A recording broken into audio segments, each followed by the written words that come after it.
Houston, trim to ATO.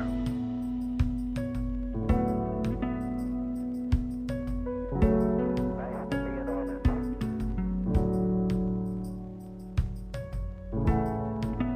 Beautiful, beautiful.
flight of the orbit of Discovery, and the shuttle has cleared the tower.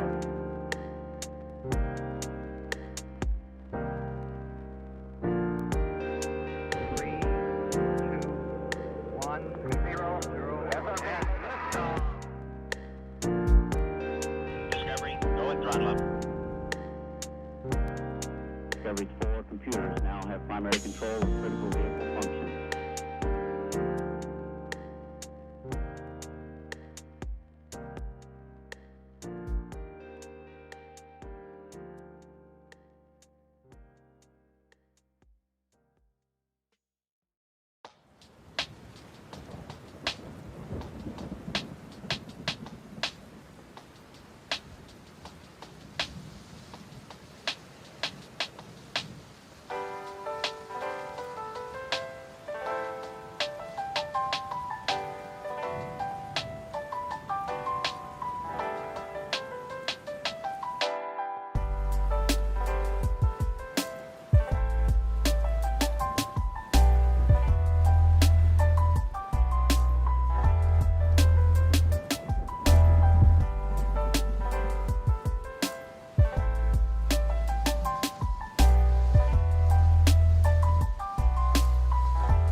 first flight of the orbital Discovery, and the shuttle has cleared the tower.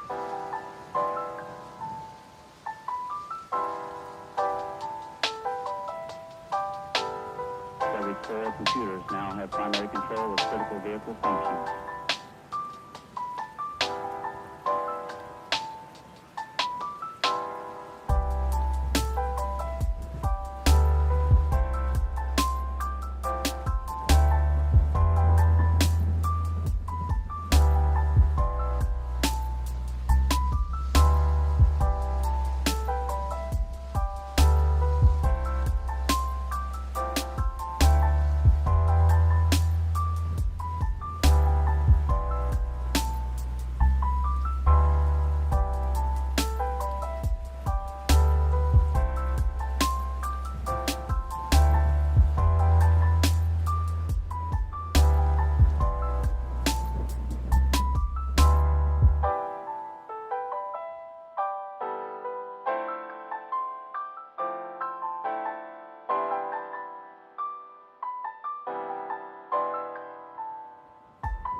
Discovery Houston, press to ATO.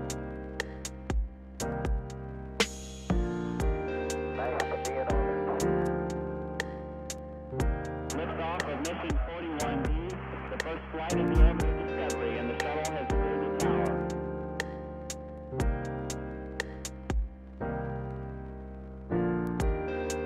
Three, two, one, zero, zero. FMS liftoff.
first flight of the orbital Discovery, and the shuttle has cleared the tower.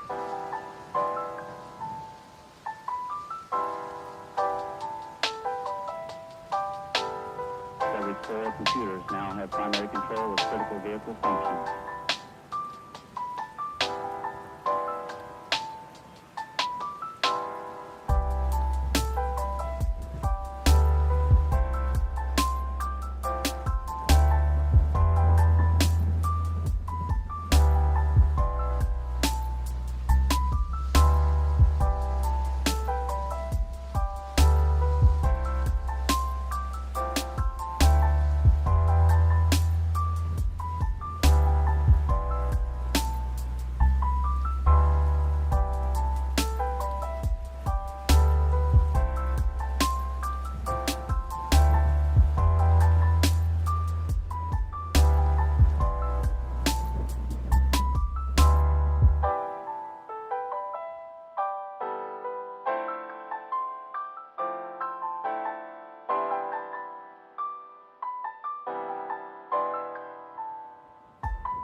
Wait, what's that game?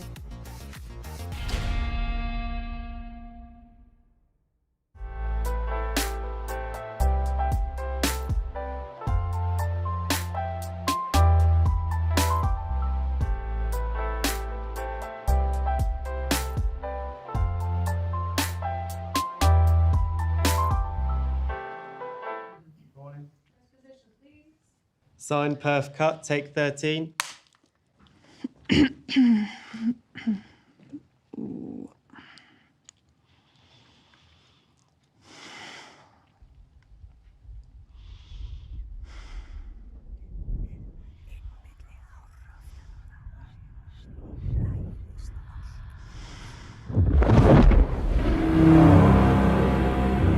I see through your darkness now. I see through your lies. I will show them how to see as I do. I will not appease your gods.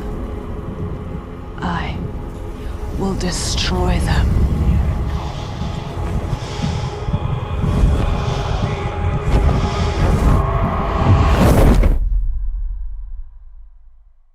Cut. That was the one. Good? You like it? Yeah, that was perfect.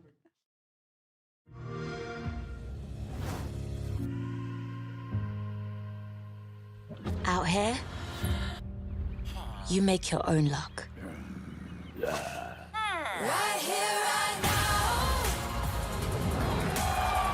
Where you start is not where you end up. What you find is not what you expect. And who you'll become, it's up to you.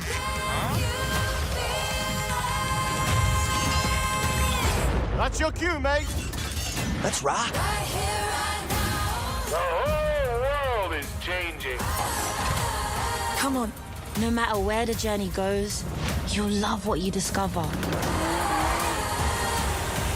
It's only just begun.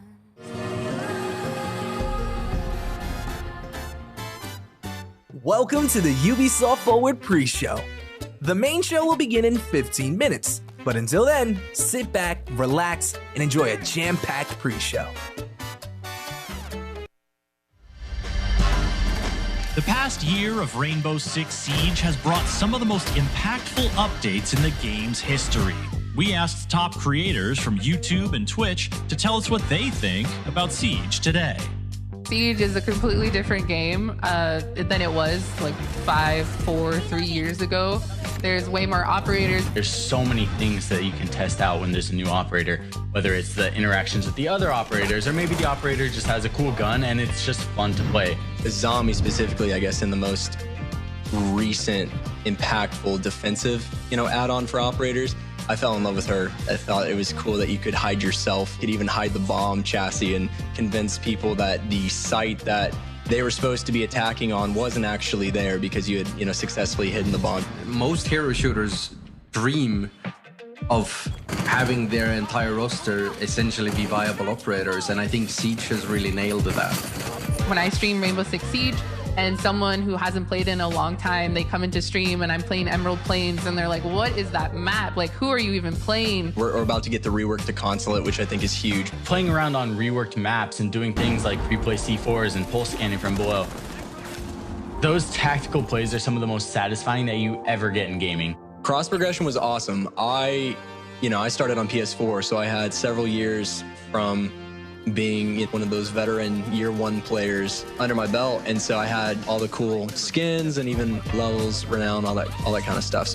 So having that suddenly be on my PC account, which I started, I don't know, probably 3 years into my journey, was fantastic. Console community has been begging Ubisoft for some kind of answer to the Zim situation.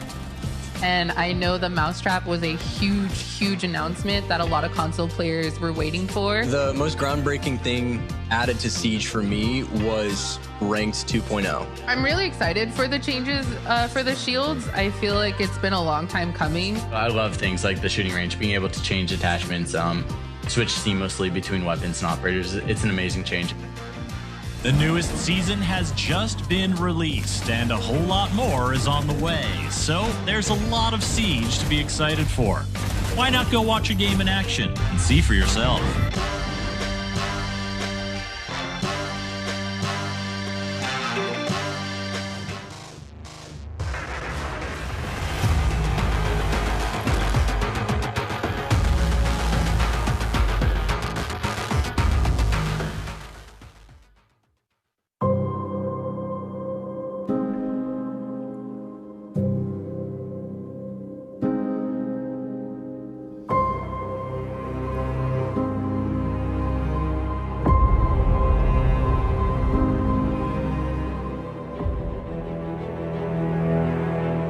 When you experience the adrenaline to play in tournaments, to win tournaments,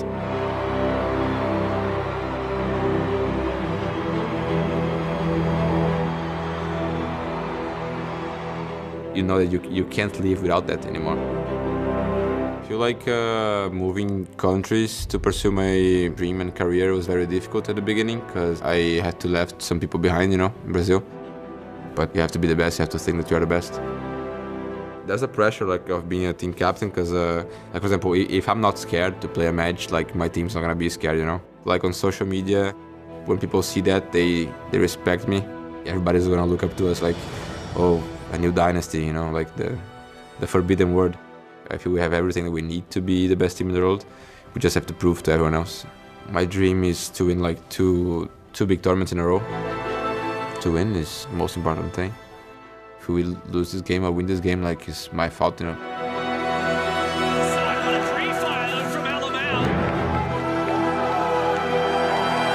So it's all on my shoulders.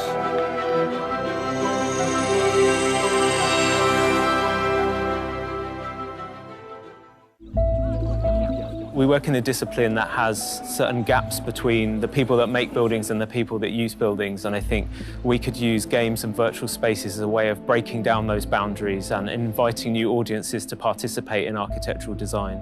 There's an important relationship between architecture, urbanism and video games. An understanding of how real cities are formed, how people behaved in cities, how people gathered in crowds is often very, very helpful in being able to articulate that meaningfully in a fictional world as well.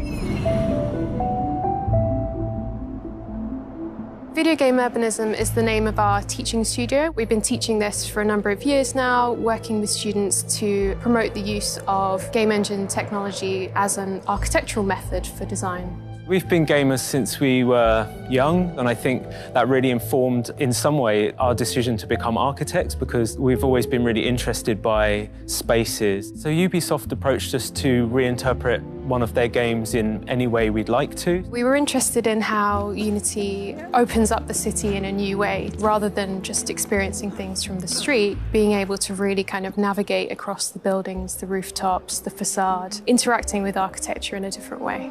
As architects, we're trained to see buildings in a particular way, but a game like Assassin's Creed Unity lets us break that and see the city in a new light. So when we were researching the game, we found it really interesting to read some of the interviews and some of the material from the developers as to how they approach the design of the architecture, and hearing that, you know, you're facing real virtual problems we also face as architects sometimes was a really interesting insight. We thought it would be really interesting to explore video game architecture using an architectural methodology such as a scaled model. So we go from the riverside to the old kind of medieval areas of the city where the buildings are much smaller and irregular, through to the larger kind of boulevards. And we're standing here today in the Bourse de Commerce, which is obviously the highlight of the model here. We picked the Aloe Blé because we think it was a really good example of a building that's use has changed maybe quite a lot from the game to the present day, even to the fact that it's got a new insertion in it from an architect that we really loved. And it was a really interesting building to look at.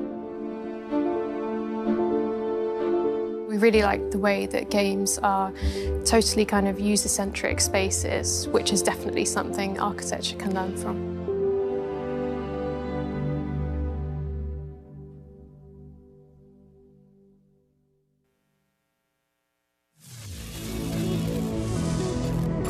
What's up, everyone? We're playing the XDefiant beta. Thank you to Ubisoft for sponsoring this video.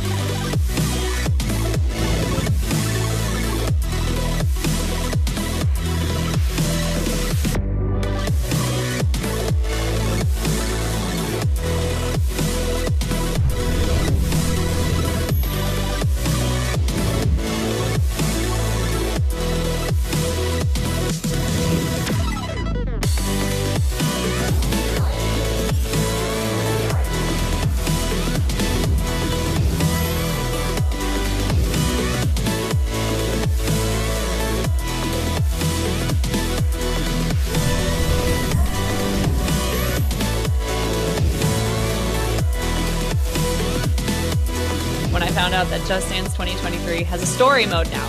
All things Far Cry 6 and how I feel after playing the game.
Stay tuned for exclusive reveals on Avatar: Frontiers of Pandora, Assassin's Creed Mirage, and the Crew Motorfest, all in 10 minutes.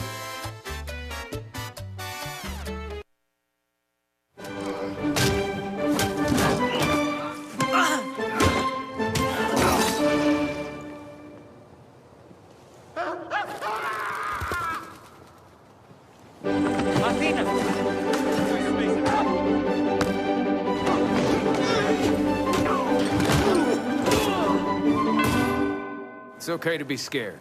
I know.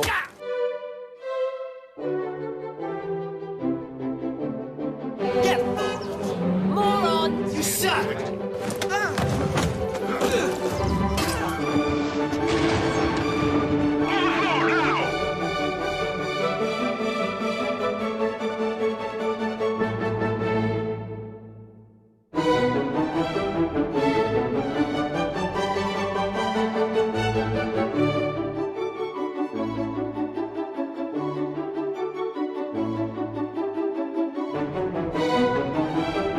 Still learning about mentality. You got to work on yourself. You got to be better about it.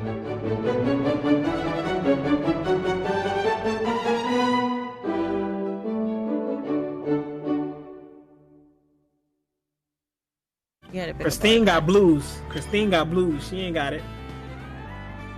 Unless it's a blue 8, and then we'd be screwed, son. Or unless it's a red 7. Oh shit! She had red. Ja, man.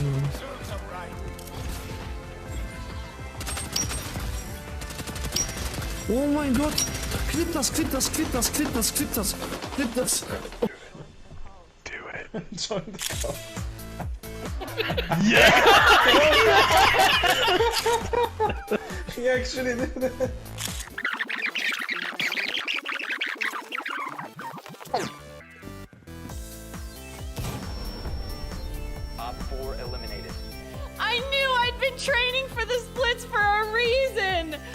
my god, I'm so excited. It's coming tomorrow!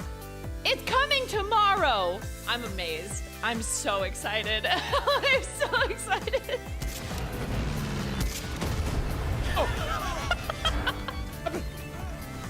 Did he crash into me? Layla, your dance was so amazing, by the way. I want you to know that Ubisoft San Francisco just donated $10,000. I know. I know. Right?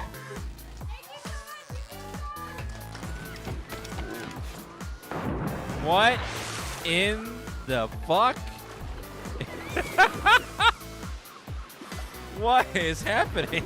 This thing looks like the wide body of the future. What the heck is this? I don't even know what to say. It's like bottoming out as I drive the thing. Oh, right, that's a thing, I remember. I think we reached the 50,000 thanks to Assassin's Creed 2. Really, we did? Oh my god! Let's reach the goal and call it even. Yeah, that's crazy. Wow, that's we started at like 13,000 something. So yeah, getting to the 15 is insane. That's really insane. Thanks everyone.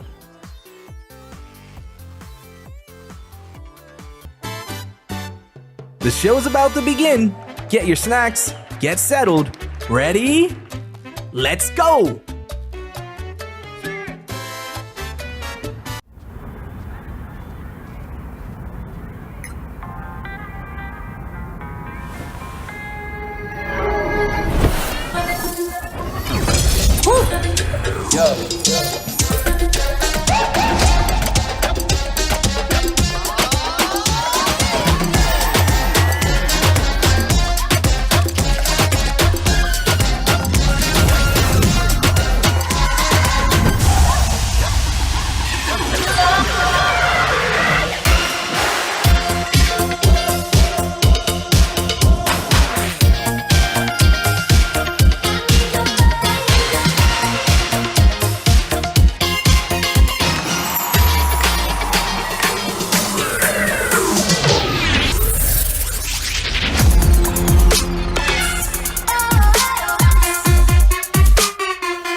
Jump on the dance floor, shake it, shake it, shake it, shake it. Jump on the dance floor.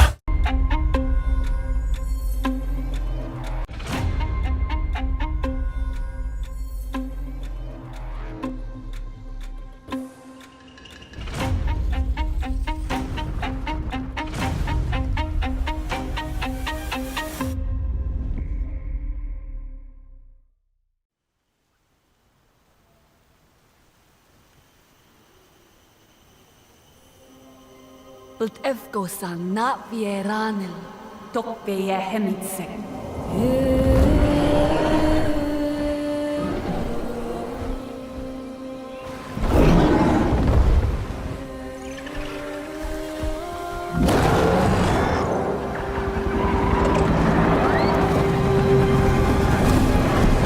The RDA's greed poisoned our world.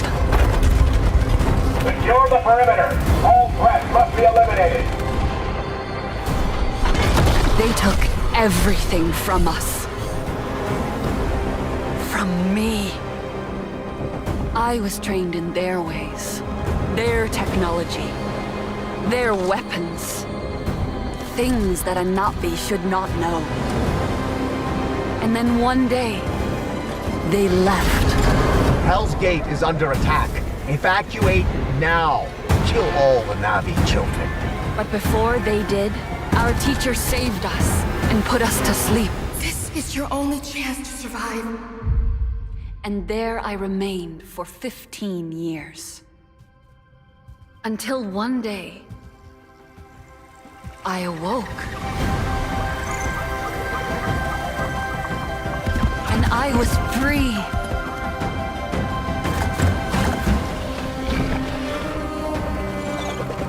Free to explore my world.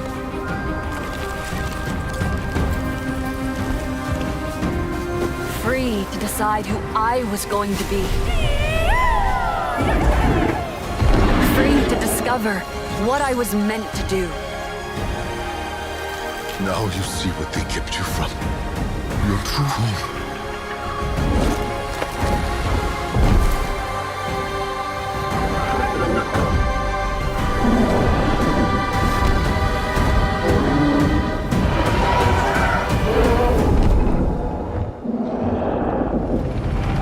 Now Pandora is under attack again. Don't let the Na'vi get in our way. Get rid of them. And I have a choice to make. I choose to protect my home.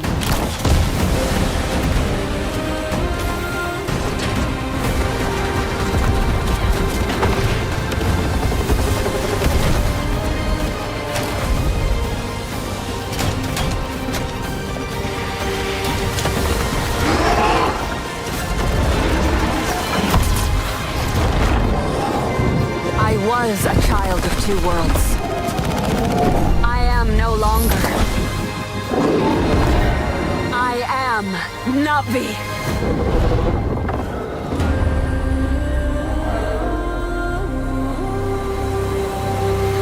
Sivako.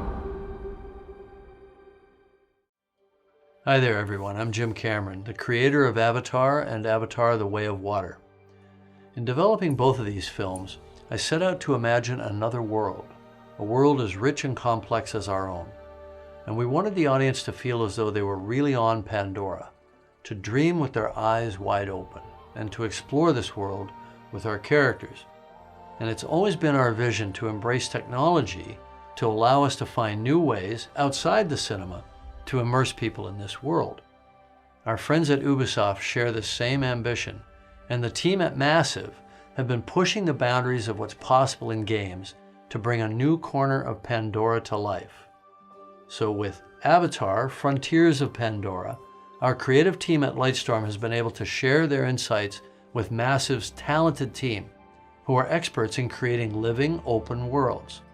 Together, we'll be able to bring players to the Western frontier with new environments, new flora and fauna, and new characters, and an original story that coexists with the events of the Avatar films. We can't wait for you to join this adventure, and we look forward to welcoming you back to the world of Avatar once again. We can't wait for you to join this adventure, and we look forward to welcoming you back to the world of Avatar once again.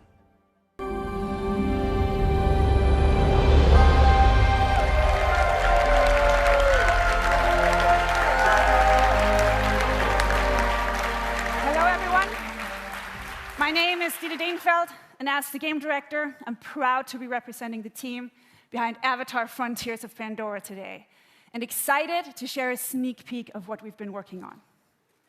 In this all-new story, you'll set out on a journey of discovery to unravel the mysteries of your past, learn what it means to be Na'vi, and explore new parts of Pandora on land or together with your trusted Banshee in the air. Our ambition is to create a playground where curiosity is rewarded. This tangible and highly immersive first-person experience will allow you to closely connect to a beautiful open world, touch and interact with it, using your size, your superhuman strength, and your natural agility to gain the upper hand. As the Na'vi say, Sivako, let's rise to the challenge on December 7th. Until then, we're delighted to show you a glimpse of this adventure. So prepare to lose yourselves in the beauty and the danger of the Western frontier. Thank you.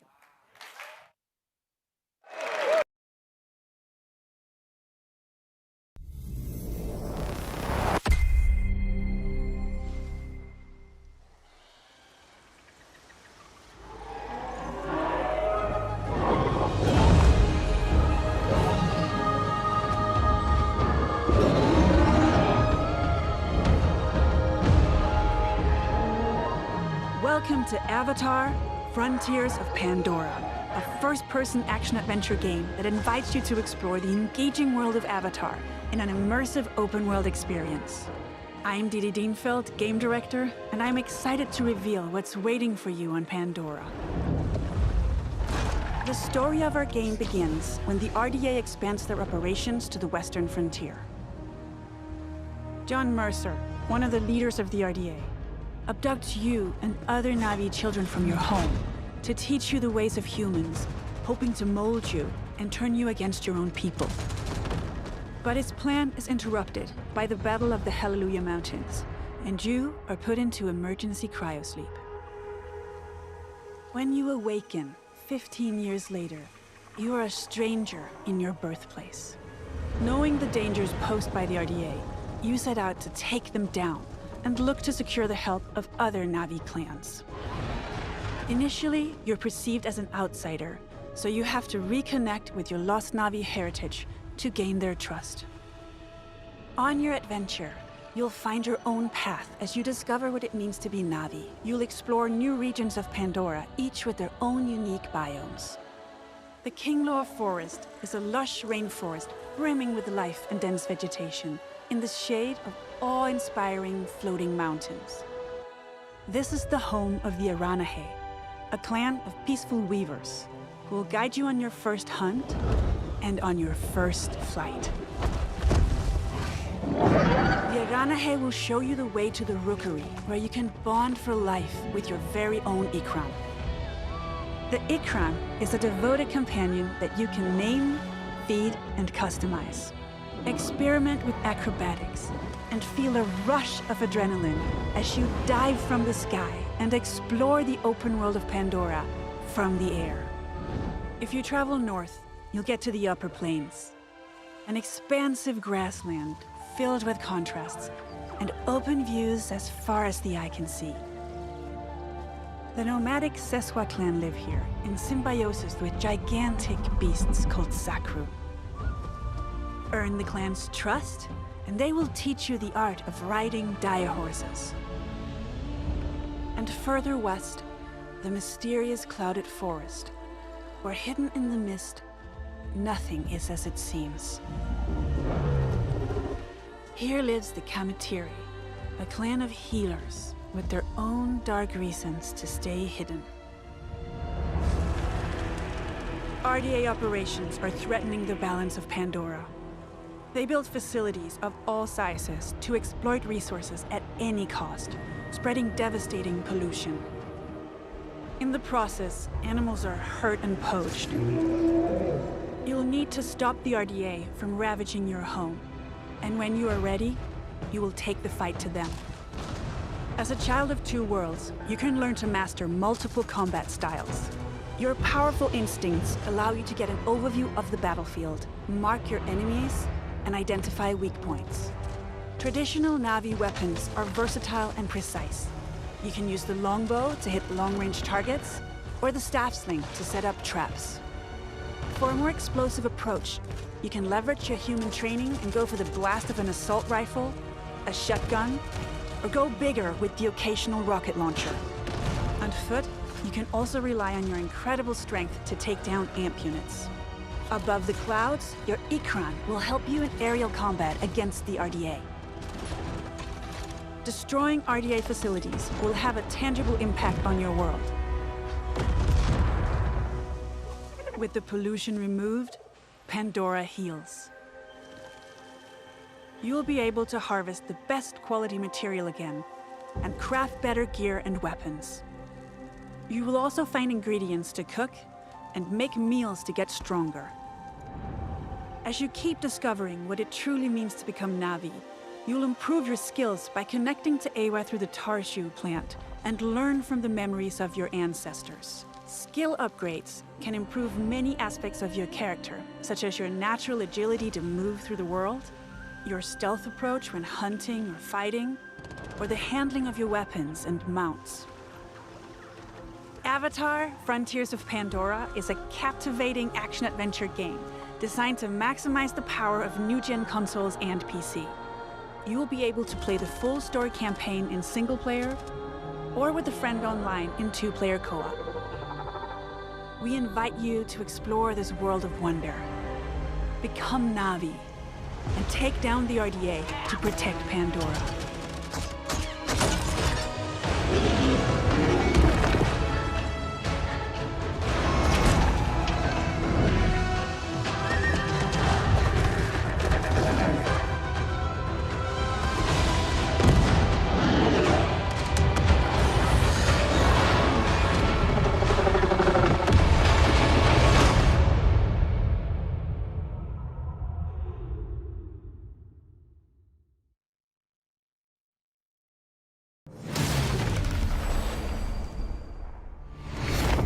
Chat, let's get it, baby. Have some fun with it. Look what I'm doing right now. Oh, another gun. Oh my! Another one. This feels great. You're all. I got two. Oh my! Oh! The kill streak! I'm going crazy! I'm going X Games mode. You should do it.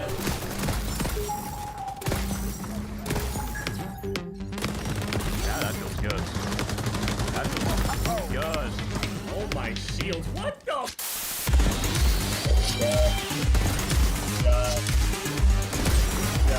Gotta be gentle with the kappa.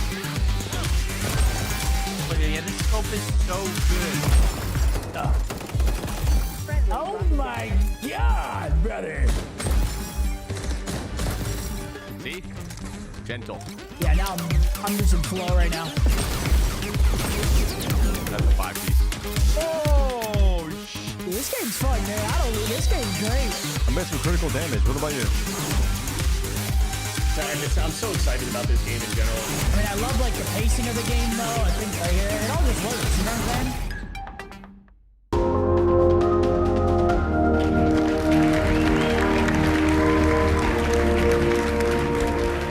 Hello, everyone. Hello. My name is Mark Rubin, executive producer on XDefiant. What you just saw was a collection of live clips and reactions from players streaming our game during our closed beta test in April. And we've been absolutely overwhelmed by the amazing response to our game from players all over the world. Now, for us, community has really been the core of this game's development. And we've had 28 public tests so far, with the recent closed beta being the largest, and of course, the first with no NDA. And throughout all of these tests, we've done our best to listen and respond to the feedback of players. So thank you so much to the more than 1.5 million players who have participated in those tests, and the countless creators and streamers who shared their footage and feedback about XDefiant. Now we're ready to look towards the future. We are currently planning on launching later this summer. But before we do that, we will be holding another test to address some of the feedback from the closed beta. This open session will be available to everyone on PC, PS5, and Xbox Series X and S from June 21st to June 23rd.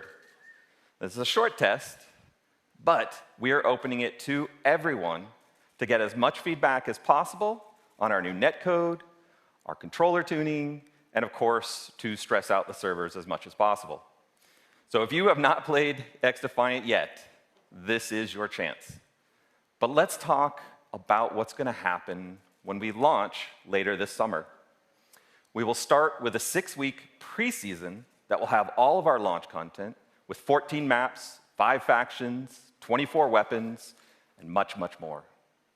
We then move into our year 1 content schedule, which is packed with some really exciting content, with 4 brand new meta-changing factions, each with unique characters and skills, 12 new weapons, and 12 new maps. That's 1 new map every month, all inspired by Ubisoft's amazing worlds. And I think you may really be surprised at where we go. Year 1 is really going to have a lot of great gameplay content, all focused on creating a fun arcade FPS experience. And we are committed to staying true to our community and to strive to make XDefiant the best place to compete and have fun. Now, it's been quite the journey to get to this point. So thank you again to all of the players that supported XDefiant so far. And for everyone who hasn't yet had the chance, we hope to see you in game soon. Thank you.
Hi, everyone.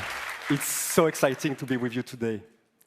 About 30 years ago, in 1989, I discovered a great action-adventure game, both challenging my skills and respecting my cleverness. It was Prince of Persia. I am Muniradi, game director of Prince of Persia, The Lost Crown.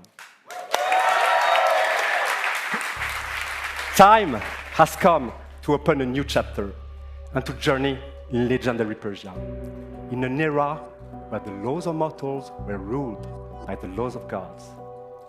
You are Sargon, a fearless sword prodigy, the youngest member of a squad of 7 elite warriors, the Immortals. One night, Prince Hassan, sole heir to the throne, is abducted and taken to her hostile and cursed land, Mount Kaf. You and your brothers-in-arms are sent on a rescue mission to save Prince Hassan. However, this assignment will cast you straight into the lion's den. And it is here that you, Sargon, and the whole kingdom must prepare to face the greatest threat of your lives. This is your story in Mount Kaf, your destiny awaits.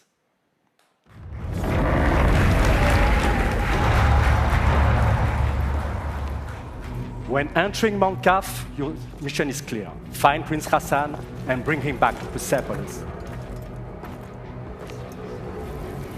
However, Mount Kaf becomes a prison full of hostile inhabitants.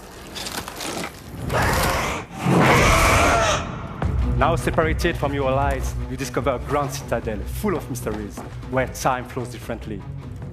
What is this sorcery? The past coexists with the future.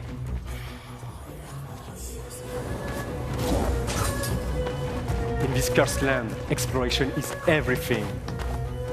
This is a semi-open world that delivers new secrets as you find new powers. But to reach new areas, you have to master your skills and your sense of timing, a trademark of Prince of Persia. During this epic journey, you won't be the only one trapped in Mount Kaf. Goddess and blacksmith to the gods. Some dwellers are willing to help you, while others are more reluctant.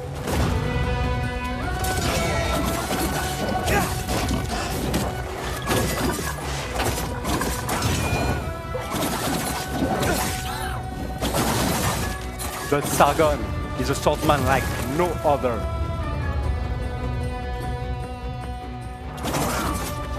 He is a fierce warrior, known for being elusive, ruthless, and extremely skillful on the battlefield.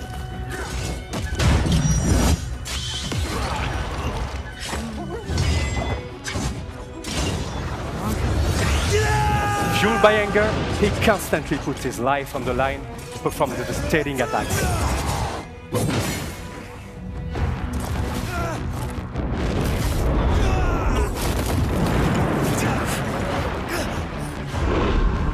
Time powers are back. But this time, What the hell was that? not only in your hands. To face such a challenge, master a new side of his time powers and defy gravity.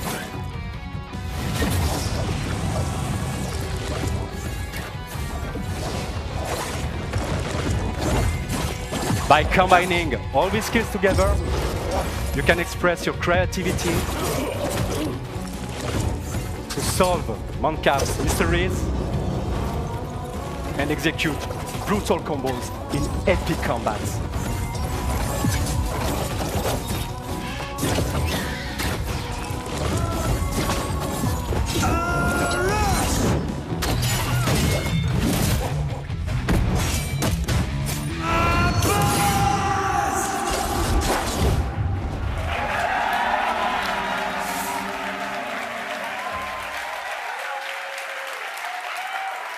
And that's just a glimpse of what Prince of Persia: The Lost Crown is all about. I'd like to thank Matrix, who composed the in-game music you are just listening to. And of course, my fantastic team at Ubisoft Montpellier. We cannot wait for you to get your hands on the game. It releases on January 18, 2024 on all platforms. Thank you, and enjoy the rest of the show.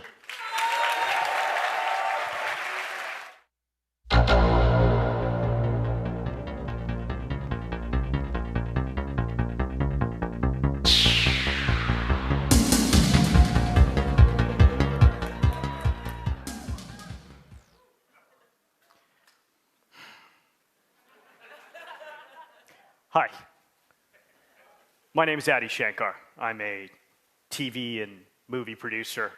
You may know me from the Castlevania animated series on Netflix,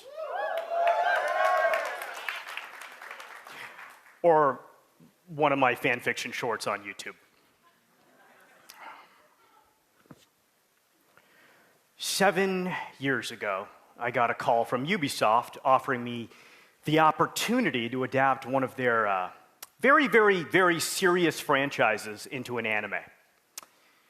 But instead, I came back to them with a crazy concept inspired by the mood of Far Cry 3 Blood Dragon. This concept used Ubisoft's vast library of characters and remixed them into one delirious anime series that would become this love letter to the 90s. Or at least how I remember the 90s. And to my absolute surprise, Ubisoft said no.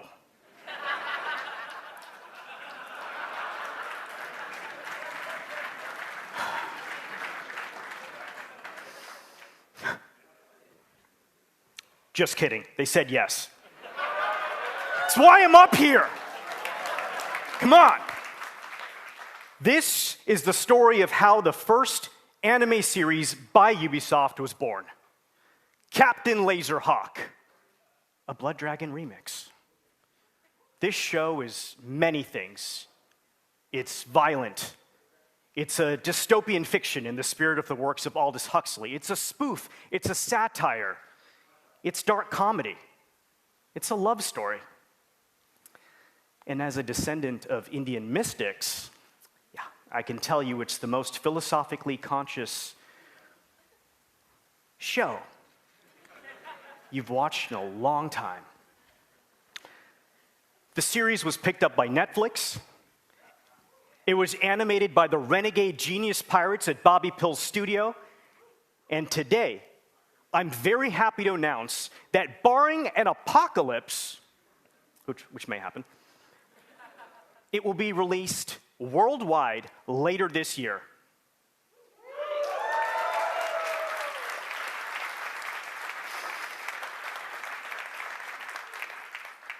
And that's not all.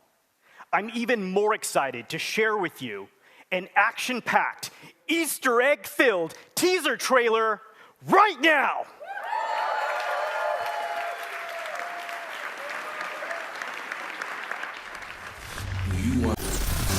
You want to be entertained? Don't change the channel.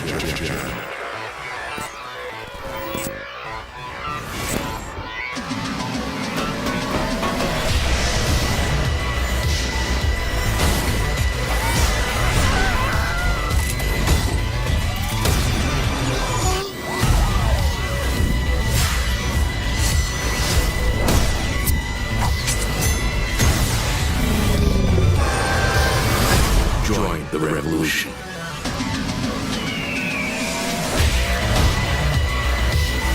Let's do this.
Hey everyone, it's an honor for us to be here with you today. We're Home Free, and this is our song Skull and Bones.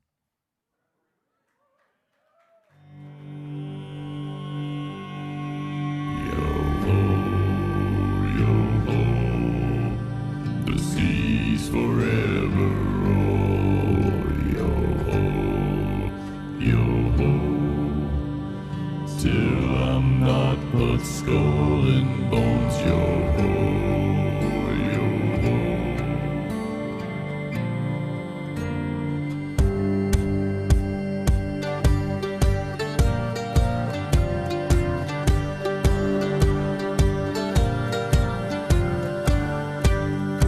Outcast a kingpin was born upon the sea.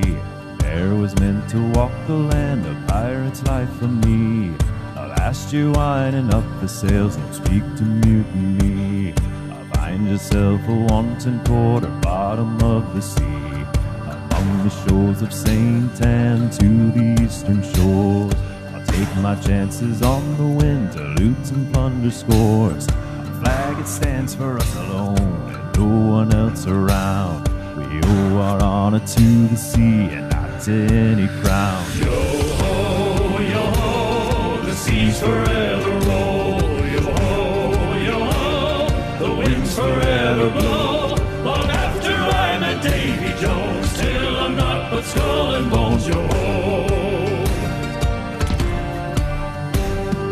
Oh, me hearties, bring her out.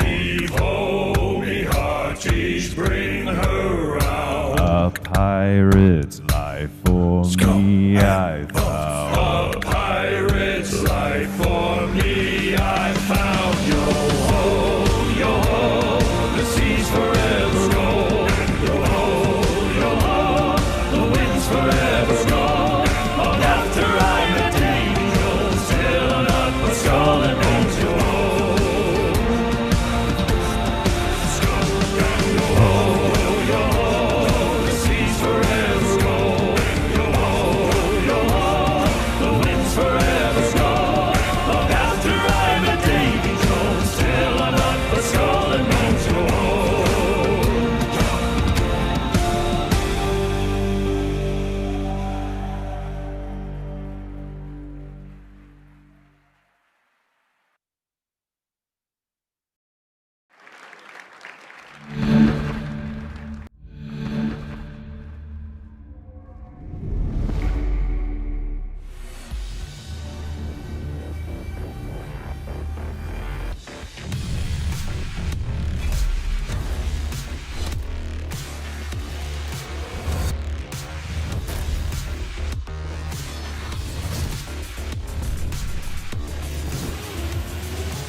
I've never been a quitter.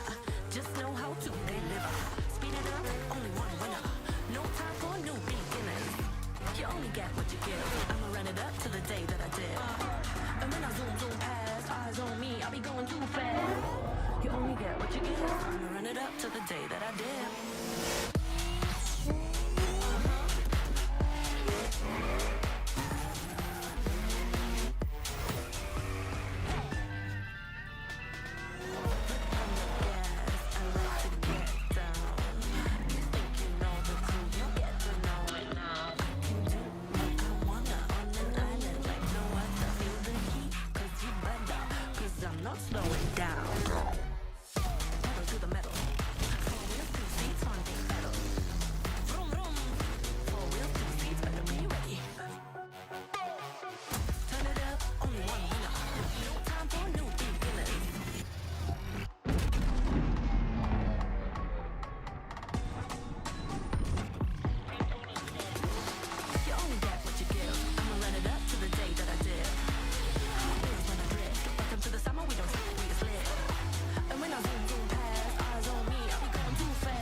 To the day that I did.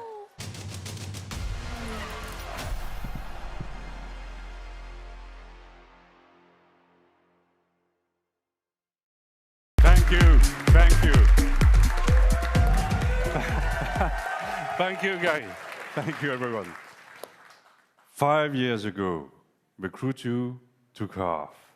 Now, each month, millions of thrill seekers, just like you, are enjoying, playing, eager to see what's next. I am Stéphane Bellet, Creative Director of the Crew. Thanks.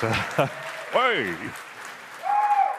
Today, at last, it is my pleasure to introduce the future of the Crew, Motorfest, our all-new take on the action-driving genre, a celebration for car lovers to share and experience car culture fantasy on the beautiful island of Oahu in Hawaii. No matter how you enjoy cars and driving, on your own or with your crew, Motorfest has something for everyone. Motorfest, your portal to a medley of high-octane experiences. You choose how you like to have fun with your cars. This is what Motorfest playlists are all about. Playlists are truly at the heart of Motorfest. Want to immerse yourself in the most exciting worlds of car culture? Yeah. Dive into the legacy of the world's most influential automakers.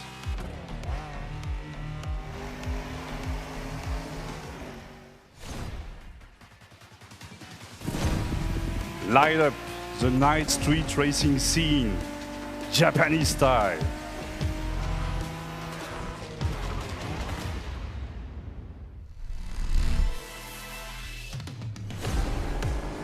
Unleash the cutting-edge power of electric supercars. And this is just a taste. For the first time ever, we leave the US mainland behind. Our festival has landed in one of the most breathtaking and vibrant places on Earth, Oahu. Let's find out why Oahu is the perfect playground for driving fun. Race through the city street of Honolulu. Barrel up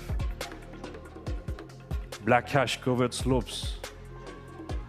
Adventure deep into lush rainforests. Or cruise the dunes at sunset with your friends. Opportunities for fun and challenges are endless. A unique playground like this calls for a profusion of vehicles. Choose and customize your ride with one of the most diverse lineups ever, from past, present, and future. Recognize the latest from Lamborghini? I think so, yeah, I know. You are as thrilled as I am to get behind the wheel of this beauty. Hey, some of you have spent a lot of energy building the perfect vehicle collection in the Crew 2. In a few weeks, you will be able to import your vehicle collection into the Crew Motorfest for free. Thanks. So stay tuned for more news about the collection import and our complete festival program later this month during our summer showcase. Since the beginning of the year, thousands of players have tested the game and given us priceless feedback through the Insider program. Join the party, register now for a closed beta, and share with the world your experience in July. From the entire team at Ubisoft Ivory Tower, mahalo, thank you. Welcome to Motorfest. Enjoy the ride.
Hi everyone.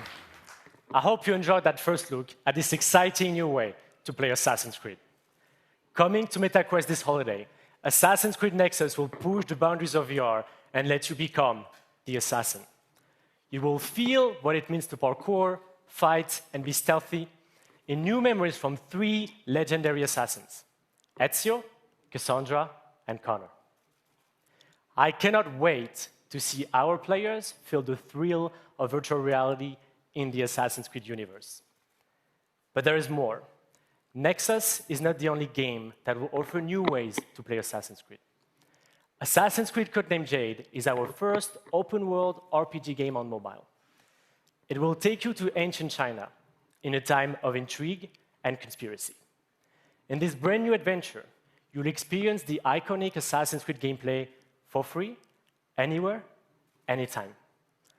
I am glad to announce that you can register now for the upcoming beta.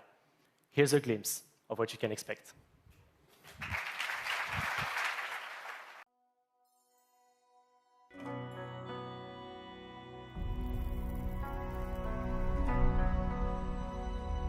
Legacy. It's honoring those that came before us, learning from their triumphs and mistakes, to illuminate and hold their stories to the light for all to see. That inheritance of knowledge helps to guide and shape our future. Now it's your turn to build on those foundations and rise to even greater heights, to step out of the shadows and into a vast world, to make your own legacy.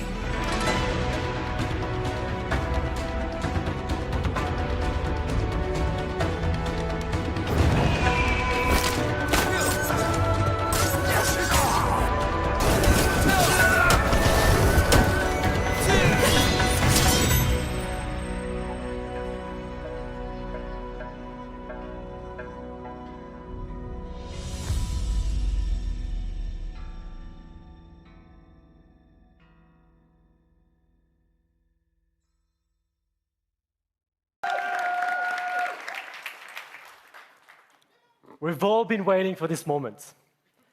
Assassin's Creed Mirage is a very special game, designed as an homage to the first titles of the series that many of us fell in love with. Coming October 12th, Assassin's Creed Mirage takes the franchise back to its roots. Sarah, our narrative director for the game, will come on stage to tell you more about Basim and his journey. But before that, let's watch our story trailer.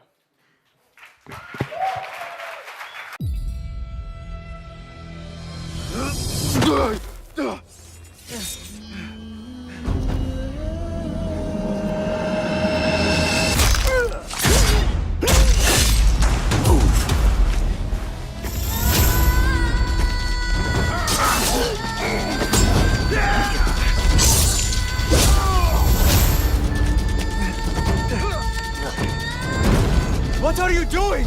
Don't think.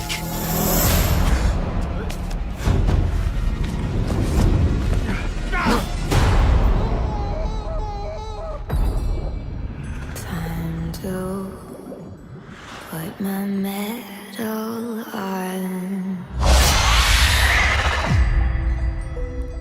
Fulath, tell Basim the story of the feather. Our tradition of the feather comes from Egypt. The feathers of the heron were dipped in the blood of the targets.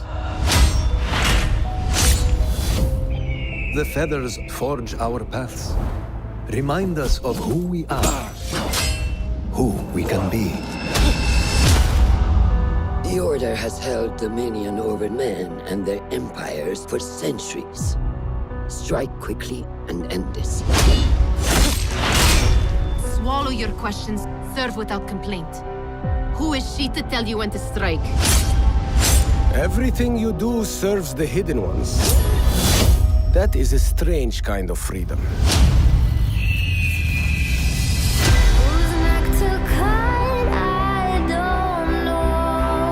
You are not the first to walk the shadows broken. Pour your pain into the Brotherhood.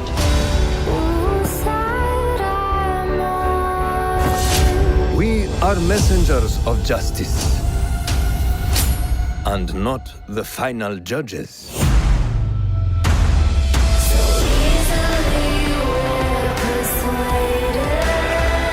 He knows not what he is. Have you not wondered at your nature?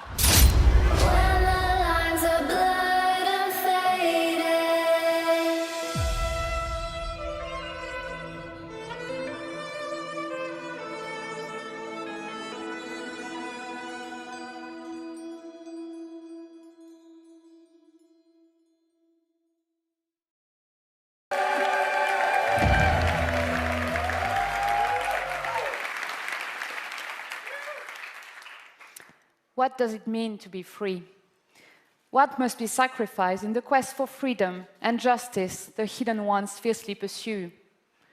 How can you find your path and fulfill your destiny when you don't know who you really are? As he grows from street thief to master assassin, Basim thinks he has found a sense of purpose as a hidden one, working in the dark to serve the light.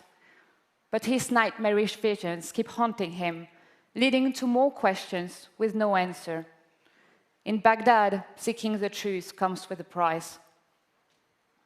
The capital of the Abbasid Empire, one of the richest, most diverse, and most advanced cities in the world, is at a turning point of its history. Unrest is growing, seeding a revolution against corruption and arbitrary justice, an uprising that will turn the tides of history and change the lives of everyone. Childhood friends, fellow hidden ones, as well as newly formed allies and enemies will shape Basim's adventure.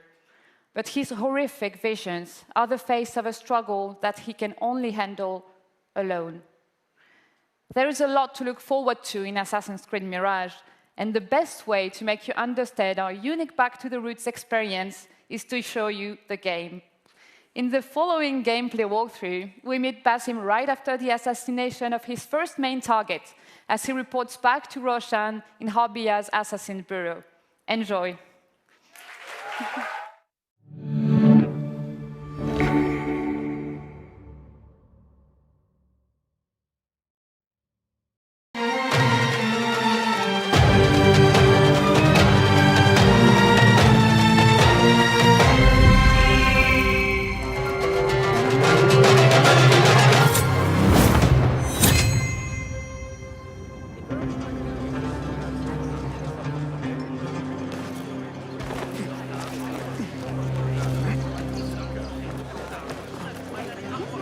There you are.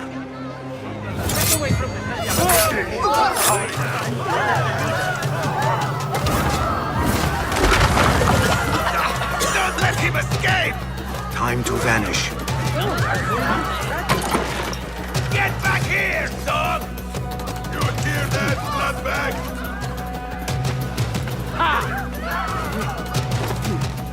Stand and fight, you worm!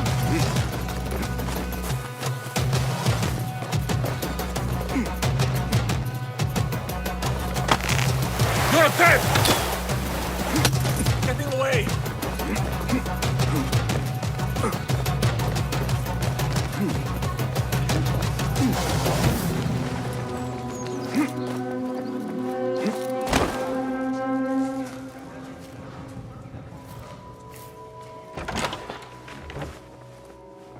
Alhamdulillah. Alhamdulillah. I am glad you're safe.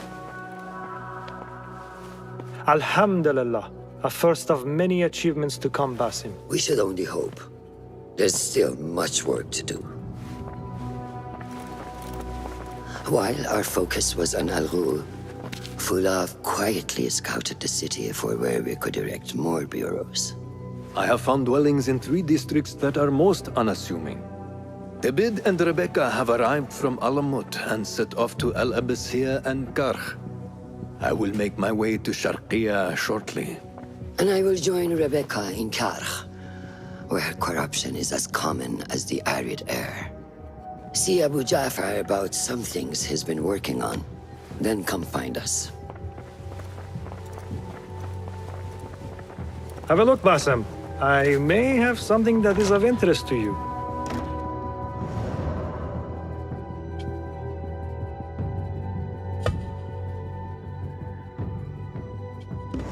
Resourceful as always. My thanks, Abu Ja'far.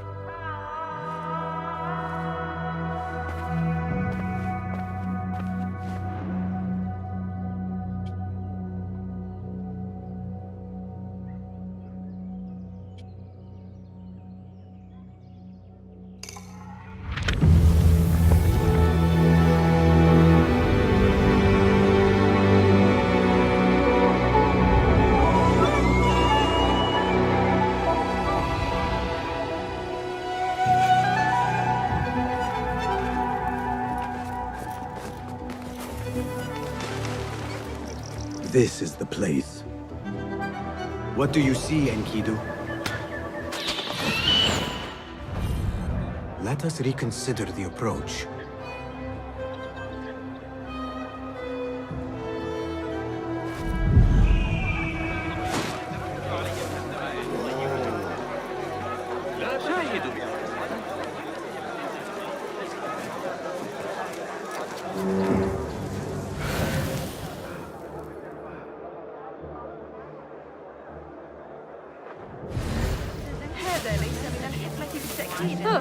Act as usual. That guard who likes me said she and Ali's followers are trying to overthrow the prince.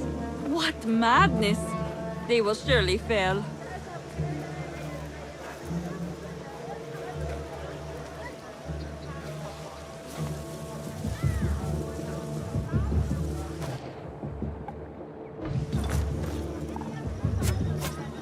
Shit! What? She got the bastards!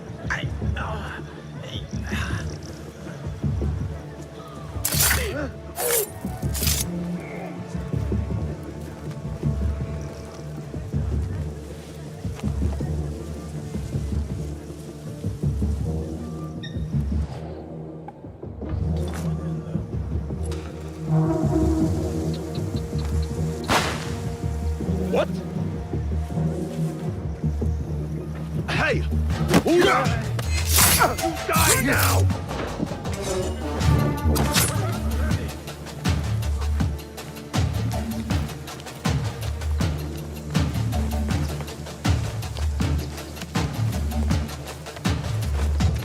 Hey! The sky is safe, my friend. Survey the area, Enkidu. There is my target.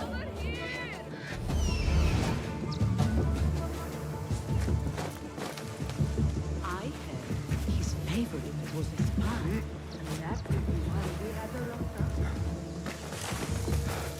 You learn your play!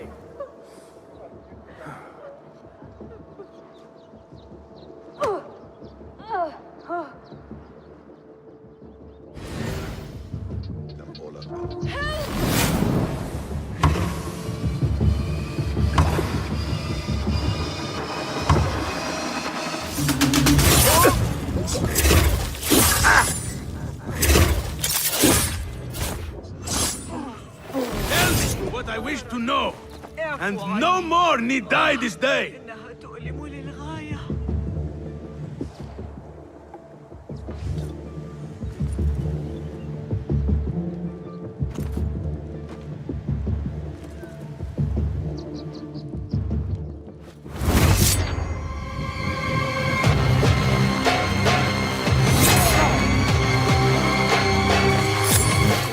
Thank you so much. I'll silence you!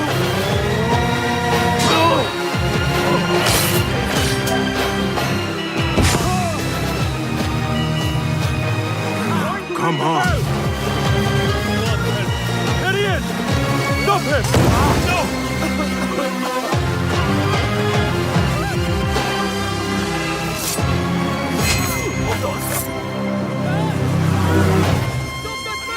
Where is the sword? He must face the law.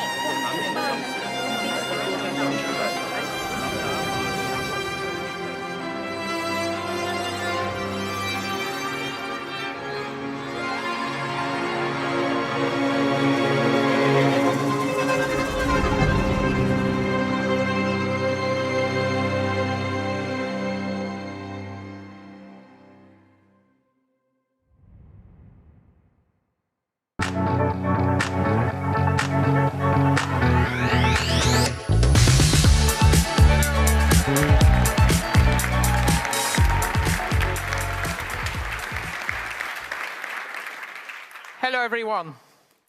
So first, I want to start by saying thank you to all gamers all around the world.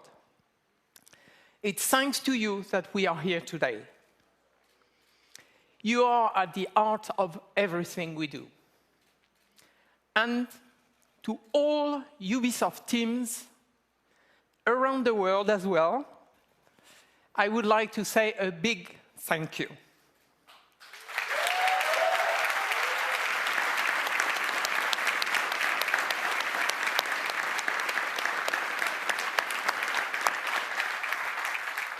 Your talent and passion are at the foundation of this fantastic lineup.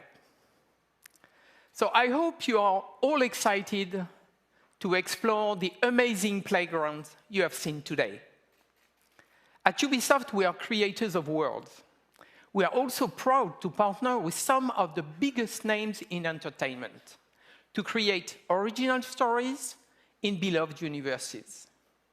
Now, I am very happy to welcome Julian from Ubisoft Massive to give you a first look at Star Wars Outlook and gameplay. So thank you.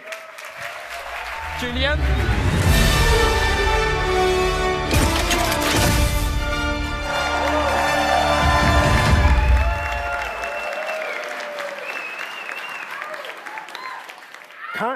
Calm down. Do you want to see gameplay or not?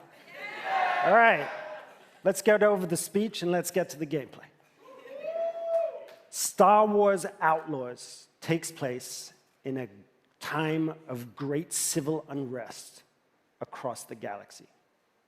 For some, this is a time of turmoil. For Outlaws, this is a time of opportunity.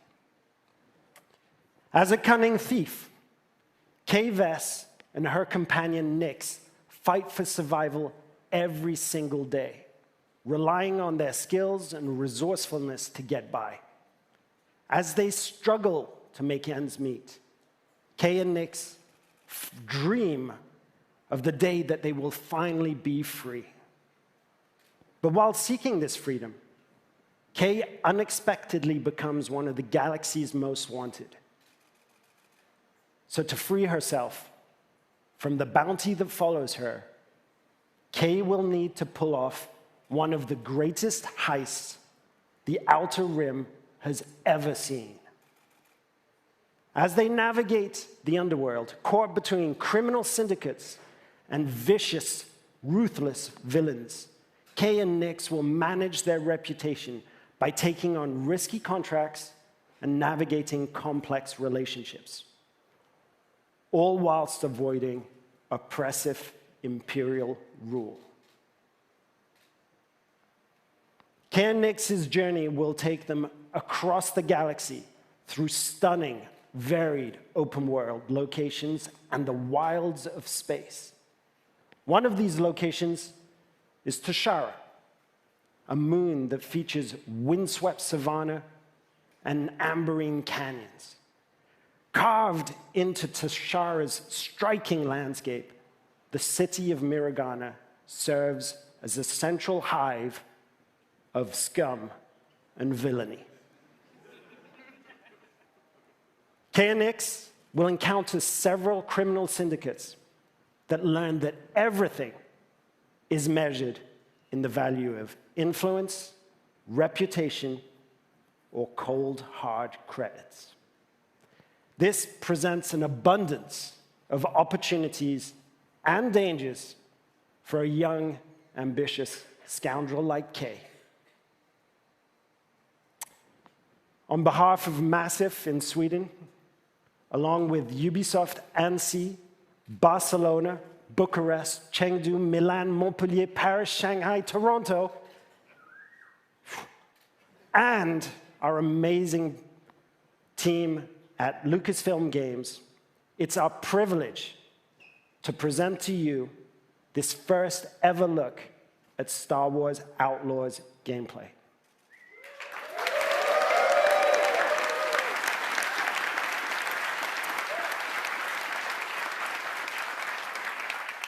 If you're willing to take the risk, the galaxy is full of opportunity. Thank you.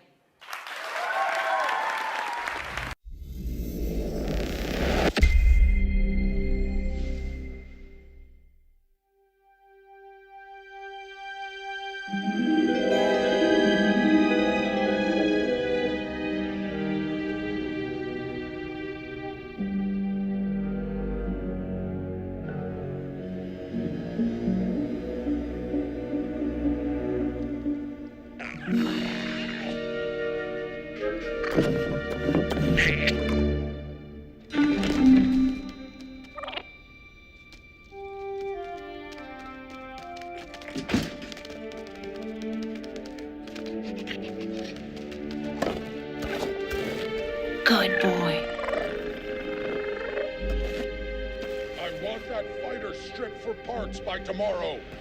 On it. All right, Nix. Let's go get paid.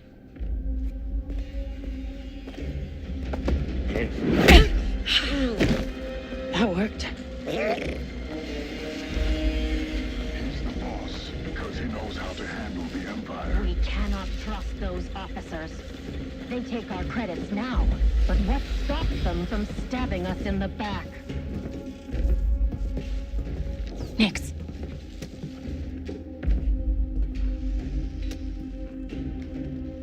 Hit that button.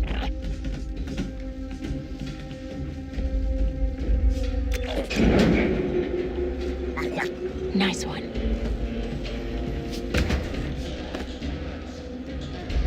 Hang on tight, little buddy.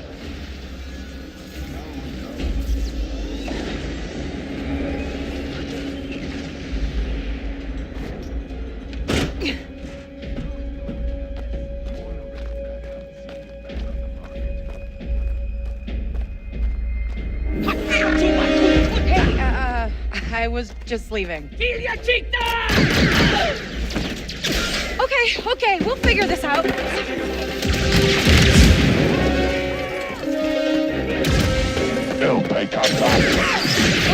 Shield.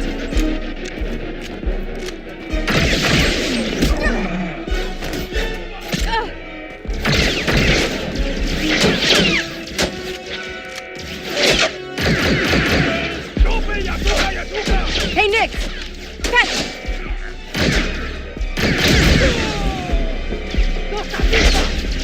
This is getting bad.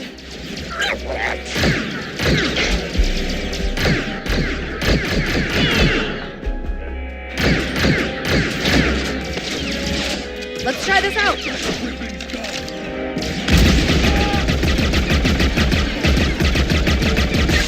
Dink Ferric! Stop her!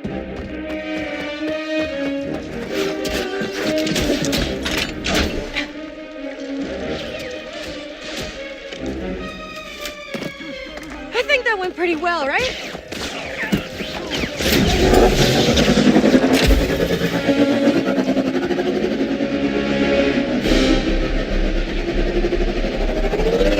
Ugh, these guys don't quit!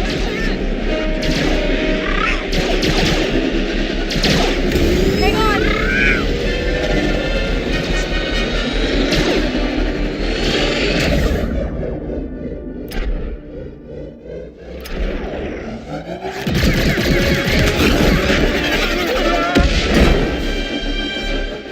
That was close. ND5, I got the package. Where are you? Waiting for you in Jauntus Hope. Were you seen? I said I got it. What else matters? Should I assume we won't be working for the Pikes anytime soon? Well, they'll probably forgive me. Comforting.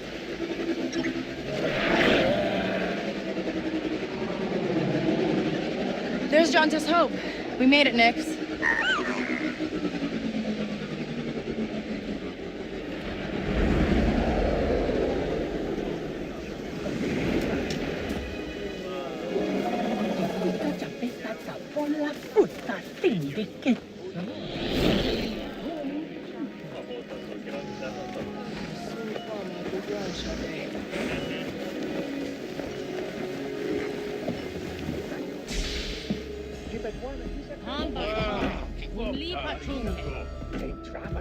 Hey, Andy. You're late, Kay. Doc is waiting. What? Are you worried? No. Okay. No, but you, Troy. What? Be careful.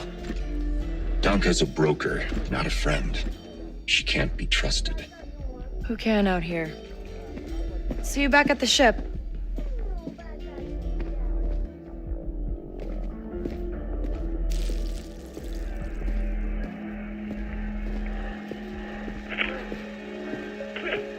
Round 2 and I still like my odds.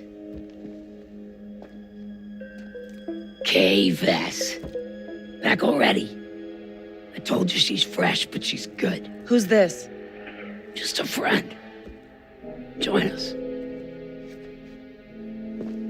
Job was more complicated than you said, Danka. You lived.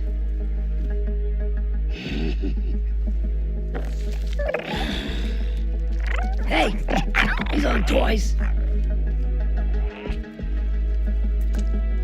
They're investments.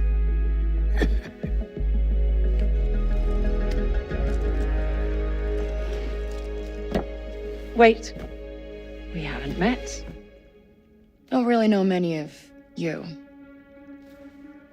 Stealing illegal contraband, running with syndicates. I could say you're a threat to the Empire. But I won't have to if you're smart.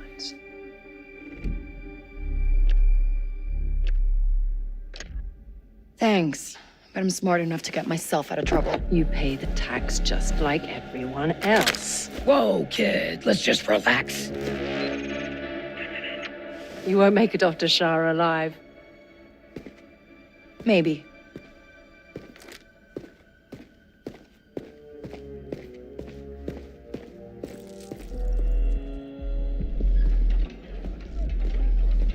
All troopers, we have reports of a fugitive in Jaunter's Hope. Move to apprehend. That Imperial announcement wouldn't be about you, would it? Could be. I told you not to trust her. Not the first time we've outrun the Empire.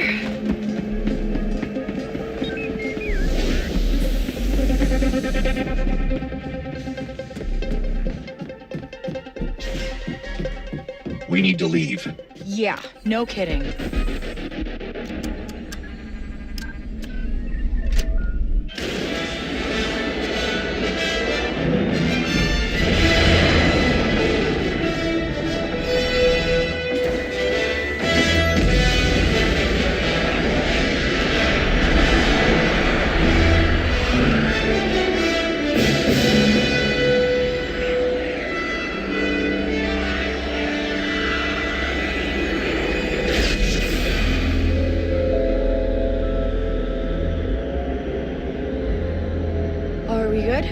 Nothing on the sensors, yet.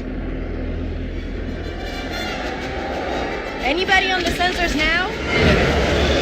TIE fighters on us. Got one! I feel inclined to remind you that we should shake the Empire, quickly. Thanks, I'm working on it.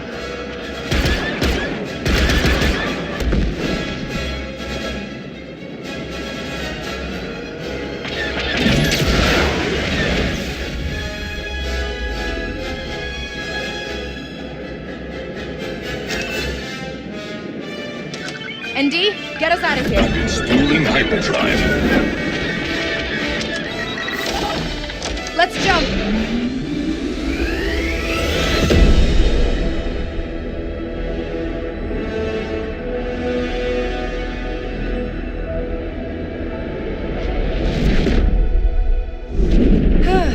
We made it.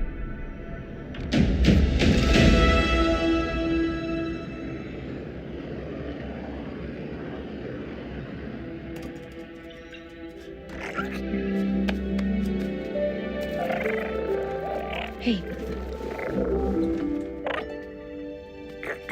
Got your new toy. So, where do we go next? Anywhere we want.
Hi, my name is Umberly Gonzalez, and I play Kay Vess in Star Wars Outlaws. Kay Vess is a thief. She's a scoundrel. She's really good at sneaking around. You know, she's charming and she'll like talk to you, but she's already taking all your things. She isn't perfect at it, but she always seems to get away with it. Kay really finds herself in a bit of a jam. You know, she's got a bounty on her back and is trying to find work. That's when she starts to really realize, I kind of like this underworld business. I kind of like this world, and she's trying to thrive on it. She has to survive because nobody else will save her unless it's her. The only person that she has is her companion, Nyx. They're not even human, but that is the closest thing she has to feeling a part of something in the world.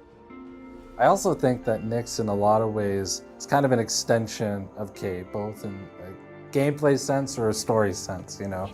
In gameplay, she allows Kay to do things she never thought possible. And in the story, it's also a way for Kay to kind of sense when something's off or see an opportunity or that kind of thing. Really, they're completely connected. I love that relationship. I'm so excited for people to meet Nyx because they're gonna fall in love with him too. Outlaws takes place right between The Empire Strikes Back and Return of the Jedi, so it's the civil war between the Rebellion and the Empire. That has actually created this pocket of opportunity for syndicates and criminal organizations to rise up in that space. We've got the Pikes, we've got the Hutts, we've got a new syndicate that we've crafted for this game called the Ashiga Clan. And one of the phrases we always held on to was this notion of you live and die by your reputation. So it's really exciting for Kay and hopefully for players. She's so fearless. You'll see her just go for it, and there's no stopping her, even when there's danger involved. Even when there's fear underneath it, she'll never let you see it. Not really. For a scoundrel story, you know, you really have to ask yourself, when is enough enough? How far is Kay willing to go to land that big score? And those are questions she's going to tackle through the whole story. We worked with Lucasfilm every step of the way in crafting the story, and they were an invaluable partner in helping us create and craft this thing. They were really embracing us with open arms in terms of, hey, we want to focus on the underworld, we want to focus on an outlaw navigating through that space, but we're sort of there to help guide and point out, like, hey, here's an opportunity you might not have looked at, or there's a character you might want to consider. So really, it was a partnership through and through. I feel like this is one of the biggest, if not the biggest franchise of our lifetime. The themes, like everything, has just been a part of our world.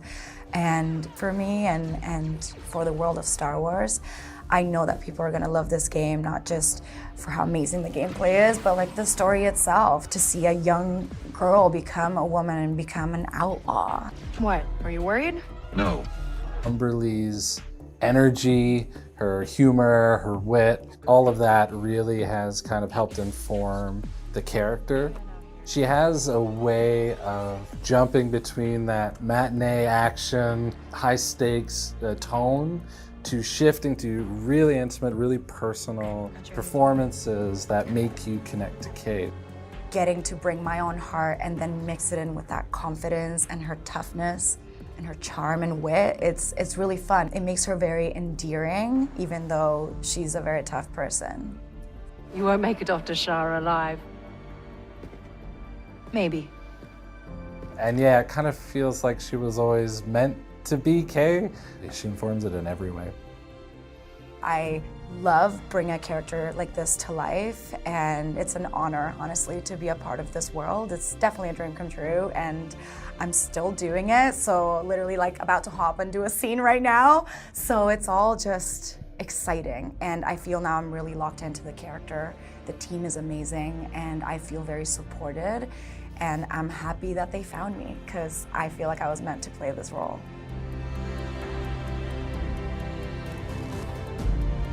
Make sure to catch me alongside with some developers and cast members at Comic-Con International this July in San Diego.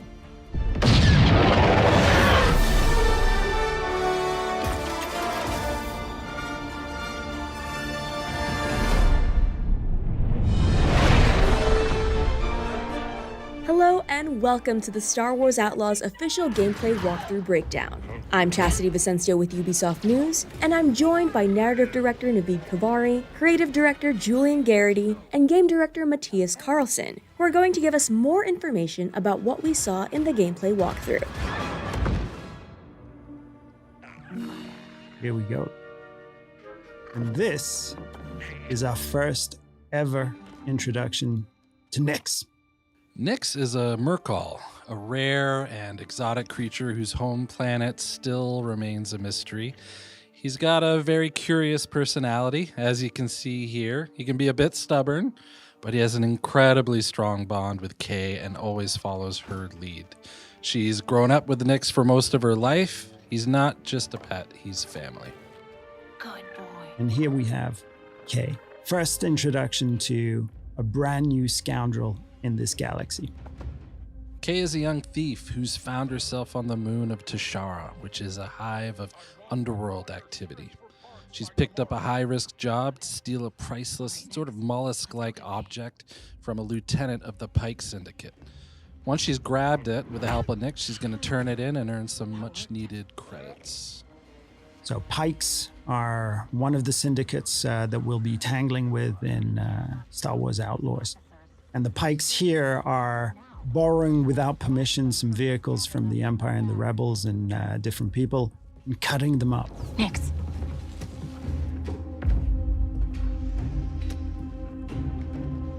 Hit that button. Nyx is more than just a lovable and fierce companion. Nyx is a whole bag of tricks in and of himself. You saw him push that button from a distance. He can distract guards. He can attack on command. He can help you with puzzles. He can help you discover secrets as well. He is very much conceived as a symbiotic part of the player's control over Kay and Nyx. So we're really thinking of them together as a whole. I was just leaving.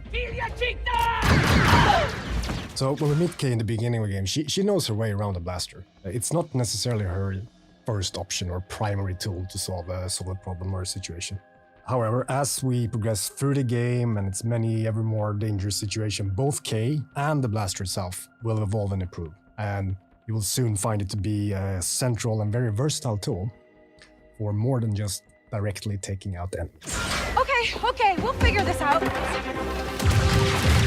And Kay's blaster is very meaningful to her. This blaster has a lot of modules that you can discover, upgrade, and apply to the blaster that allow you to deal with situations in radically different ways.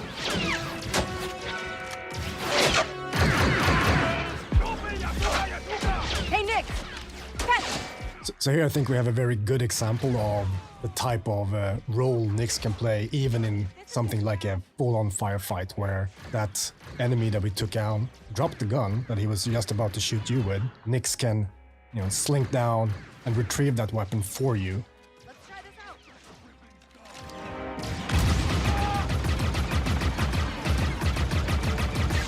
Dink Ferric! Sometimes, best solution is just to get out of there. So ever since we kicked off this project in collaboration with Lucasfilm Games, one of the things that they were passionate about, of course, is authenticity. One of the things we were passionate about is bringing something to the galaxy of Star Wars. And one of the biggest things was this moon, Tashara. And Tashara we developed working very closely with Lucasfilm. Everything from its vegetation to the wildlife to its deep, rich culture, and all of the activities that we can discover during this trailer, and even more. These guys don't quit!